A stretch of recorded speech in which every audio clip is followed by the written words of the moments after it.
台积电亚利桑那州新工厂6号举行的首批设备进场典礼声势浩大，苹果 CEO 库克、英伟达创始人暨 CEO 黄仁勋、超微半导体 CEO 苏峰姿等大客户均现身。而美国总统拜登不仅亲自出席典礼，还在致辞中兴奋地高喊：“美国制造回来了！” Tim Cook of Apple, where are you, Tim? He buys a few of these little chips, and he's a small customer here at this outfit. Apple had to buy all the advanced chips from overseas.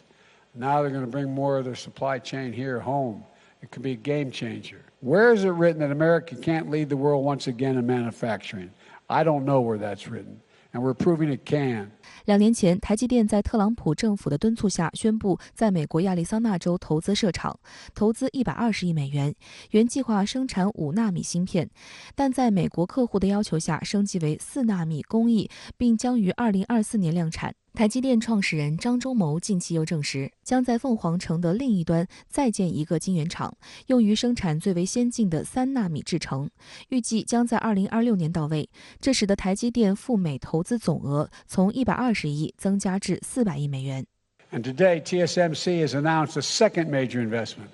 They'll construct a second fab here in Phoenix to build chips, 3 nano chips, the 3 nano chips that are 3 nano, and you know what I'm saying. Nano, no, I don't know.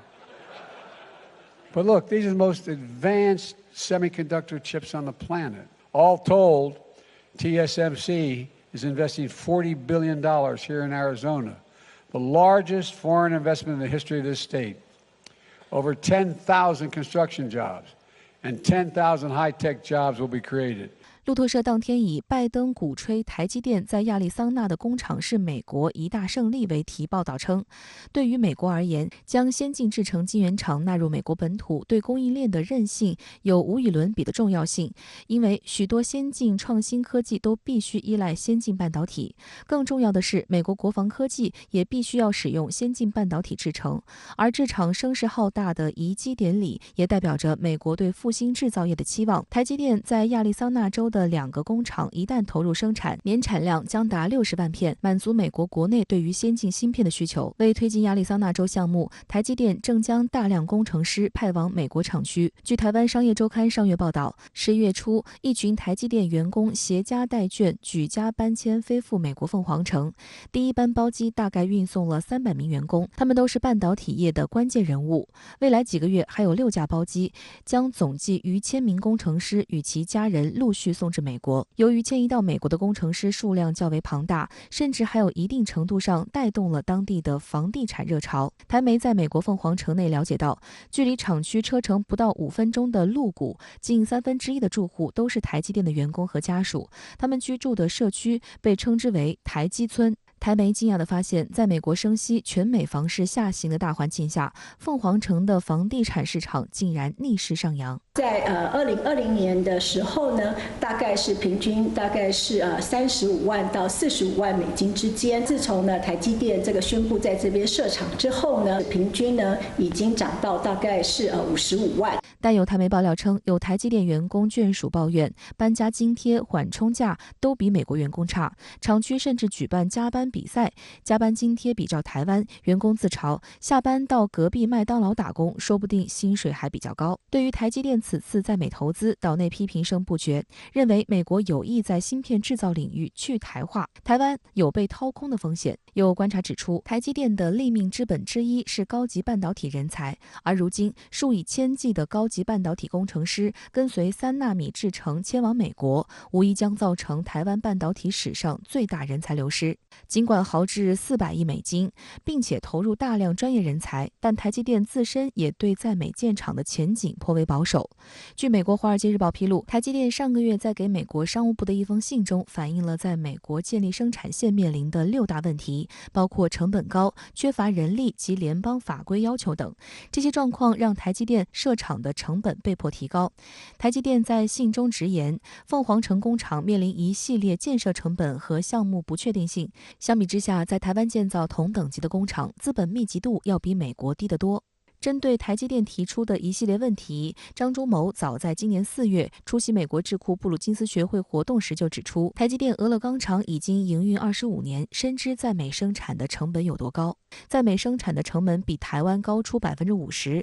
因此当时俄勒冈厂虽然有获利，但利润比不上台湾的产品。张忠谋甚至曾直言，在美过多建厂，台积电必败。如果说过渡到长期、中长期，你的技术除非完全没有泄露，一直掌握在你的手里，那如果一旦出现有相关的技术泄露的问题，那实际上你就为自己培养了对手。这个全球的存量蛋糕，即便每年在半导体行业有一个5%甚至10%的增长，但是这个存量是固定的，你多了竞争对手，你的市场就会一部分被分割掉，你的利润就会出现一个下滑。台湾中国时报近日发文指出，除了上述种种困境，台积电赴美的隐忧还包括自身经营无法做主。就算许多人表示台积电到美国设厂，长期来看有利于台积电的全球布局，也无损台湾的半导体实力。然而，追根究底，台积电此举仍是出于地缘政治考虑，而非单纯的商业理性决策。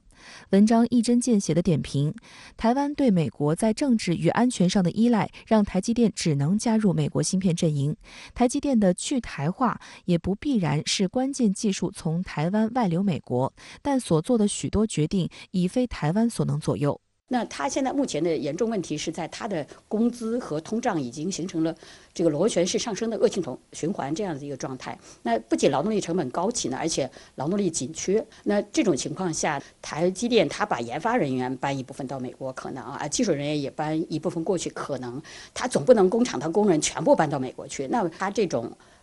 其实是逆全球化的，也是逆全球供应链的这种做法，我认为是不可持续的。需要指出的是，拜登上台以来，为推动半导体制造回流，出台了一系列措施，包括吸引全球各地芯片产业转移到美国的芯片和科学法案，以及对华半导体出口管制新规等。国际货币基金组织和世界贸易组织多名专家认为，这些措施恐导致全球半导体供应链脱钩断裂，并给全球贸易和经济增长造成严重破坏，损人不利己。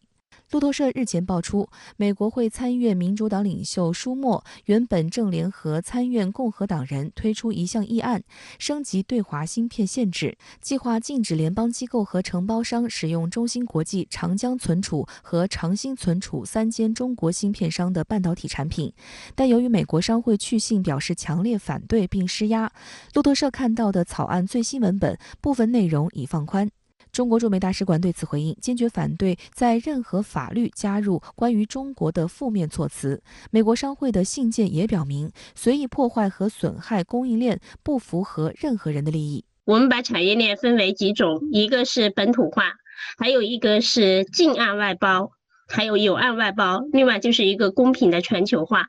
那从目前的美国的优先顺序，本土最为推崇，其实它已经是一个我们把它称为叫逆全球化，就是比如说在中国大陆地区，他认为要脱离对它的依赖，就是这是一个很明显的趋势，出台了一些不公平的补贴政策，你损的是全球的这种就是利益端，